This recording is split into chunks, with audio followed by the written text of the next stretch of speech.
bincang asik. Masih bersama saya Robiatul Adawiyah. Di Biar Bisik kali ini, di season 5 episode 4, yang gak kerasa kita udah melewati begitu lumayan panjang episode ya. Dari episode 1 hingga episode 4 ini. Mungkin untuk episode 4 ini adalah akan menjadi episode yang terakhir bagi kita. Tapi tenang dulu teman-teman, walaupun ini episode akhir, topik yang kita bahas kali ini nggak kalah keren dan nggak kalah asik dari topik-topik sebelumnya. Nah, di sini saya nggak sendiri dong pastinya. Saya ditemenin sama dua teman saya, yaitu boleh yang Akang dan Teteh yang cantik ini memperkenalkan dirinya? Boleh. Halo semuanya, perkenalkan nama saya Pasha dari Departemen Adkesma, dan sebelah saya ada partner saya yaitu... Halo, perkenalkan nama saya Rizal Abdur Munir, bisa dipanggil Rizal. Saya selaku koordinator Departemen Adkesma. Oke, di sini ada Kang Rizal dan Teh Pasha. Nah, ngomong-ngomong gimana nih Kang Teh perjalanan menuju sini tadi? Sebenarnya tadi udah dari pagi ya. Dari jam 8 kelas dulu kita. Terus juga sekarang udah siang bolong. Jadi agak sedikit ngantuk dan lapar sih. Oke, masih Tetehnya juga ngantuk. Sama, bener. Sama. Oke, tapi tenang ya teman-teman, walaupun Teteh dan Akang ini ngantuk dan lapar, tapi untuk untuk memberikan informasi atau materi kali ini, topik kali ini masih semangat tuh. Semangat banget dong. Semangat banget. Apalagi topik yang kita bahas adalah topik yang keren. Pasti banyak teman-teman Fasil Commerce, terutama cewek-cewek, tertarik dengan topik ini. Betul. Oke, kita di sini akan membahas tentang PPKS, yaitu pencegahan dan penanganan kekerasan seksual.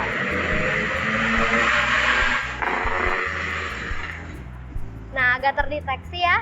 Nah, tapi ngomong-ngomong nih, Kang, Teh, saya mau tanya, apa sih itu PPKS dan kenapa program ini tuh penting di kampus kita?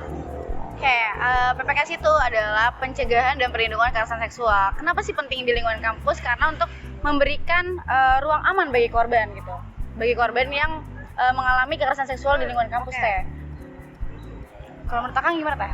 Kalau menurut saya sebenarnya sama kayak Teh Pasha. Sebenarnya PPKS ini sebenarnya wadah untuk supaya si korban atau ya perempuan ini berani untuk mengemukakan pendapat gitu. Kalau bahasanya Speak up ya, Kang. speak ya. up gitu ya. Ketika mengalami kekerasan seksual, Ya, sebenarnya nggak betul. cuman perempuan aja, laki-laki juga bisa. juga sama. Oke, jadi yang dilindungin tidak harus perempuan saja, Iya. Laki-laki juga. Jadi Karena kaum yang merasa tertindas gitu. Jadi kita bisa mendengar bahwasannya mereka ini butuh bantuan gitu. Oke. Karena kami percaya juga yang mengalami kekerasan seksual ini bukan hanya dari pihak perempuan, tapi laki-laki pun bisa menjadi korban untuk kasus kekerasan seksual. Oke. Nah, ngomong-ngomong terkait kekerasan seksual ya. Kan Akang sama Tetehnya ini dari Departemen Adkesma, betul? Iya, betul. Nah, bagaimana sih peranan kalian sebagai Adkesma dalam mendukung pencegahan kekerasan seksual itu sendiri? Jadi Dari kalian peranan dulu mungkin. dari kalian sendiri. Kalau dari kita sebenarnya kita juga udah membuat hotline ya, dan juga membuat flyer. Jadi itu di Adkesma ini kita mengadvokasi gitu semua mahasiswa, terutama mahasiswa Fasilkom sendiri sih. Jadi kita memastikan bahwasanya semua masalah ataupun kejadian yang ada di Fasilkom bisa kita tangani gitu. Kita bisa mencari solusinya. Dan solusi dari kami adalah kita membuat hotline, nomor pengaduan, dan juga flyer-flyer setiap minggunya kita share ya. Gak hanya itu, kita juga ngebuat form pengaduan khusus untuk PPKS ini. Oke. Kan tadi udah kita membuat hotline dan pengaduannya. Dari Akang Tetehnya itu sendiri, gimana sih cara untuk mengajak mahasiswa ini untuk berperan aktif gitu dalam mengikuti kegiatan pencegahan seksual ini? Untuk ngajak aktifnya sendiri sih, kalau dari kami sendiri tuh biasanya kita nyebar pamflet untuk pencegahan perlindungan seksual, dan isinya tuh langsung link pengaduannya. Jadi kita sebar ke semua angkatan dan untuk mengajak mereka tuh buat nge-share lagi gitu, Teh. Oke. Selain nge-share juga, kita tuh dengan begitu kita bisa ngasih awareness juga kayak gitu. Oke. Jadi disebar gitu. Tapi untuk penyebarannya itu apakah setiap hari atau ada jadwal tersendiri? Penjadwalan sih biasanya sebulan sekali gitu, Teh. Oke. Nah, terkait ini kan berarti kalau misalkan udah ada penyebaran, berarti pasti kalau misalnya ada korban dong, udah ada korban yang mengisi form tersebut belum? Sudah ada. Sudah ada sih. Nah, untuk terkait itu dari data yang didapatkan, kebanyakan itu kekerasan seksual itu terjadi dalam bentuk fisik ataupun bentuk verbal, seperti bentuk secara online atau seperti apa? Sejauh ini dengan data yang kami punya, kekerasan seksual bentuk kekerasan seksual ini berupa verbal teh. Karena mungkin saya kurang tahu penyebabnya kenapa, cuman kebanyakan ini korban speak up-nya tentang mereka disiulin, terus catcalling gitu ya, Teh. Iya. Ya kan? Kayak kebanyakan nih mahasiswa ini banyak yang genit gitu tuh. Iya, Jadi benar. kayak gatal gitu mulutnya dikit-dikit kayak cewek cantik apa gitu. Iya, kayak Oke, gitu. ya karena yang sering saya lihat ataupun yang sering saya sering saya lihat gitu di lapangan, emang kebanyakan kayak catcalling, kayak betul.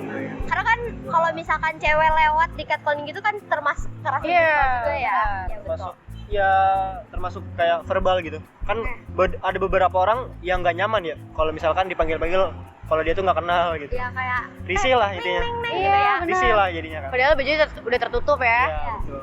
Oh iya, terkait baju, maksudnya kayak biasanya kalau misalnya terkait kekerasan seksual ini tuh kayak kebanyakan tuh cewek-cewek yang emang bajunya terbuka aja atau cewek-cewek baju tertutup pun masih Sebenarnya melalui data yang kami punya, mau gimana pun bentuk bajunya, bentuk fisik dari korbannya juga dan yang lain-lainnya itu tuh nggak ngaruh teh. Itu gimana cara pola pikir pelaku yang salah dalam menindaklanjuti dan emang salah aja gitu ya kan ya. Iya. Karena kayaknya ada latar belakang yang aneh dalam otak si pelakunya kayaknya ya. Iya. Jadi mau pakaian perempuan itu tertutup atau terbuka sekalipun, ya mereka tetap aja kalau misalkan pola pikir mereka salah, ya udah dihajar aja gitu. Oke, jadi mau siapapun kalau misalnya emang si pelaku itu emang rada-rada sakit gitu. Iya, bener. Ya. Oke, tapi ngomong-ngomong kan tadi bahas juga terkait laki-laki juga ada yang bisa kena gitu ya. Iya. Nah, tapi dari data yang sekarang kalian punya, ada nggak laki-laki yang melapor? Untungnya sih untuk laki-laki ya. Untungnya yang belum ada. Jangan sampai lah, bukannya untungnya ya. Karena nggak Jangan ada sampai. cewek genit berarti. Iya. Cewek genit kayaknya ya. Iya, genit Nggak ada ya. cewek genit. Atau Malah mungkin laki-laki belum sih, berani speak up ya Kang, karena stereotype Iya. negatif dari masyarakat di sini kan kayak masa sih laki-laki kena kayak Iya, gitu. itu Sebenarnya kebanyakan tuh lingkungan kita tuh juga yang stereotipnya tuh agak lumayan ngebangunnya tuh yang bisa kena pelecehan seksual adalah perempuan. Iya. Ketika laki-laki terkena pelecehan seksual dan mereka ingin melapor, mereka jadi takut gitu kayak masa sih gue kena gitu, gue laki-laki nih gitu. Jadi ada stereotip yang mengikat laki-laki, jadi laki-laki tuh nggak berani buat speak up juga gitu. Oke. Dan beberapa juga kebanyakan ada laki-laki yang emang seneng gitu. Kayak wah, kayaknya si cewek ini malah suka nih sama gua gitu. Jadi ada salah Jadi, pandangan ya. salah Kang? pandangan malah. Iya. Salah nangkep ya. Salah Padahal nangkep. bercanda aja. Bukan Antara- bercanda. Sebenarnya itu bisa dimasukin ke arah kekerasan seksual gitu ya, secara verbal. Tapi dia nangkepnya bukan kekerasan seksual, Iya, tapi kayak emang dia suka gitu. Oh, oke, Lakinya kayak kayaknya ini cewek suka sama gua gitu. Oke.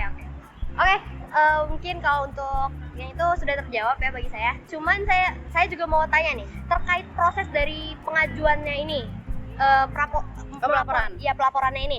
Nah, untuk kan melewati beberapa proses Iya. dan dari setiap prosesnya itu kan pasti bisa anonim atau gimana? Karena kan pastinya harus menjaga kerahasiaan aja ya. Jujur kalau misalkan contohnya case-nya saya yang lapor, terus saya nulis nama saya, kan takutnya datanya itu bocor atau gimana, dan nanti ketahuan dong kayak nanti ujuk-ujuk ada gosip atau apa gitu. Itu dari kaliannya sendiri, dari proses dan kerahasiaannya itu seperti apa? Untuk kerahasiaan sudah pasti kita bersifat ada dua sebenarnya. Ketika kalian mengajukan pelaporan dan mengisi form pengajuan kekerasan seksual itu, pelaporan kekerasan seksual, di situ terdapat dua pengisian. Ya. Bisa kalian inputkan nama kalian dan juga bersifat anonim. Kalau misalkan anonim, kalian pastinya harus mengasih bukti Ya. yang bisa membuktikan bahwa itu tuh benar gitu keadaannya. Karena kan kita nggak bisa ngasih perlindungan apa kalau misalkan anonim semua ya teh. Gitu. Terus bersifat nama itu kalau misalkan nama kalian itu siap dan kalian tuh butuhnya apa aja gitu, entah itu butuh untuk hukumnya atau butuh untuk jalan ke depannya. Jalan ke depannya gitu, atau ini mau butuh dibawa kemana gitu ya? iya, atau butuh bisa ya rehab atau nemenin mereka lah gitu. Buat sebagai korban kan pasti mereka shock atau punya Trauma lah. trauma. Sendiri Nah, gitu ya. kita di sini sebagai apa ya? Sebagai Wadahnya ya, wadahnya. untuk ruang amannya. Jadi kita pastikan semua bentuk data yang kalian isikan di form itu bentuknya pasti aman dan bersifat rahasia. Oke. Dari Akang juga ada tambahan tidak? Kalau dari saya sama sih sebenarnya udah sama semua. Oke. Nah, terkait itu kan kita misalkan sudah melapor, langsung dari kaliannya juga sudah ada tindakan. Nah, dari kaliannya juga sendiri kan pasti nanti ada misal seseorang korban merasa kayak trauma. Nah, dari kalian tuh gimana sih tindakan untuk nge-treat si korban ini gitu? Cara kita nge-treat korbannya itu yang pertama kali kita harus menanyakan dulu nih sama korbannya. Korbannya ini butuh apa?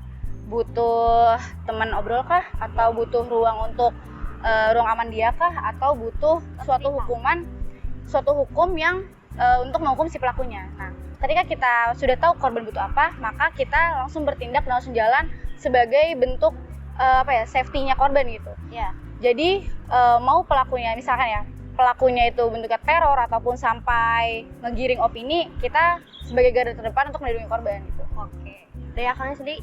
Kalau dari saya mungkin sebenarnya bisa juga misalkan kalau dari kami ya mungkin kurang mampu. Jadi kita juga udah bekerja sama ya sama PPKS dari Unsika juga. Jadi ya kalau misalkan kita nggak sanggup ataupun tidak bisa, ya kita bisa langsung diarahkan langsung ke PPKS Unsika juga sih. Jadi langsung ke arah kampus Yang rektor pusatnya ya? gitu ya. Pusatnya. Oke, berarti untuk di setiap fakultas itu ada satgas PPKS itu sendiri yang melindungi perempuan-perempuan di setiap fakultas, lalu dilindungi juga dari satgas yang di universitas begitu. Iya, benar Teh. Jadi penyebaran satgas PPKS di Unsika ini rata ya, bisa dibilang rata ya malah Kang. Iya, rata. Di fakultas ada dengan sistem yang beda-beda gitu. Beda-beda. Jadi setiap fakultas itu punya sistem. Kalau di kita tuh PPKS-nya satgasnya masuk di BEM ya, di BEM. Atkesmanya. Ada Jadi- juga yang buat departemen sendiri kayak departemen pemberdayaan perempuan kayak gitu. Terus kalau untuk di kampusnya sendiri, kampus direktorat sendiri itu ada satgas PPKS-nya juga yang berwenang kayak gitu. Oke. Secara pusatnya di situ. Oke. Dan saya juga mau tanya dong selanjutnya, apa sih harapan kalian terkait implementasi PPKS di masa depan atau tahun berikutnya setelah kalian selesai di Atkesmen? Mungkin harapannya kedepannya bagi teman-teman yang mempunyai masalah terkait kekerasan seksual. Jadi yang saya tadi sudah sampaikan, jangan takut ya teman-teman kalau misalkan kalian ada ataupun merasakan kejadian-kejadian seperti pelecehan seksual ataupun secara verbal maupun non verbal gitu. Terus juga peringatan juga nih buat teman-teman laki-laki ya, atau enggak laki-laki juga ya, perempuan-perempuan juga, Semuanya ya. semuanya kita udah ada wadah, jadi kalian harap waspada gitu ya kalau kalian mau catcalling ataupun melakukan hal-hal yang aneh. Jadi kalian gampang kedeteksinya karena kita sini udah mewadahi lah intinya gitu. Seperti itu. Kalau dari saya sendiri, jangan ada lagi kekerasan seksual yang terjadi dalam kampus gitu. Ya, mestinya kalian sudah gede lah gitu, udah tahu cara berpikir yang benar dari mana. Kalau kalian ngelakuin ini tuh konsekuensinya apa, apalagi mohon gitu dibantu juga untuk menciptakan ruang kampus Ruang aman ya. di kampus ya Kang, Hidup ruang yang aman di kampus gitu. nyaman, Karena gitu. ketika kita bisa mencapai itu, yang seneng tuh semuanya gitu. Jadi sekali lagi jangan takut untuk melapor di form pendataan kekerasan seksual yang ada di dalam Fasilkom. Oke ya teman-teman, jadi untuk teman-teman Fasilkomers yang lagi nonton ini, jangan pernah takut ya untuk melapor karena kita sudah diwadahi juga. Dan juga untuk terkait teman-teman yang pernah catcalling atau melakukan hal-hal aneh, jangan pernah lakuin itu lagi karena itu juga berdampak buruk ya Buruk bagi banget. semua orang. Oke, ini untuk pertanyaan yang terakhir, apa pesan kalian untuk mahasiswa agar lebih peduli atau aware tentang isu kekerasan seksual yang ada di kampus? Oke, kalau dari saya sendiri, mungkin dari teman-teman semua jangan takut ya. Intinya kuncinya salah satu itu jangan takut, jangan malu lah terkait apa yang sudah kalian rasakan ini, supaya kita tuh bisa menciptakan ruang yang aman nyaman dan tentram agar lingkungan kampus ini tetap menjadi lingkungan yang baik gitu, tidak buruk toksik gitu. Kalau dari saya sendiri, ciptakan ruang gerak yang aman bagi kita semua maupun perempuan bahkan laki-laki agar bisa terhindar dari kasus-kasus kekerasan seksual yang ada gitu. Ataupun bagi laki-laki dan perempuan atau bagi pelaku kekerasan seksual di luar sana, tolong segera sadar gitu bahwasannya ketika kalian melakukan kekerasan seksual baik verbal dan non verbal itu adalah sebuah kesalahan yang nyata. Oke, nggak kerasa nih Kang Teh. Sekarang udah masuk yang terakhir. Tapi semoga apa yang kita sampaikan tadi, apa yang saya tanyakan dan apa yang Teteh jawab dan Akang jawab menjadi suatu pembelajaran bagi kita semua dan menjadi kekuatan untuk para korban agar mereka merasa kalau kita sebenarnya dilindungi. Korban-korban itu dilindungi oleh kita semua ya. Khususnya oleh teman-teman Adkesma. Dan untuk yang pernah menjadi pelaku mungkin kita harap bisa jera dan tidak pernah melakukan kesalahan itu lagi. Oke, gak kerasa nih teman-teman, udah sesi akhir. Semoga di sesi terakhir ini menjadi sesi yang bermanfaat buat teman-teman. Saya Robiatul Adawiyah pamit undur diri. Saya Pasha. Dan saya Rizal. Kita bertiga izin pamit undur diri ya teman-teman semua. Dadah.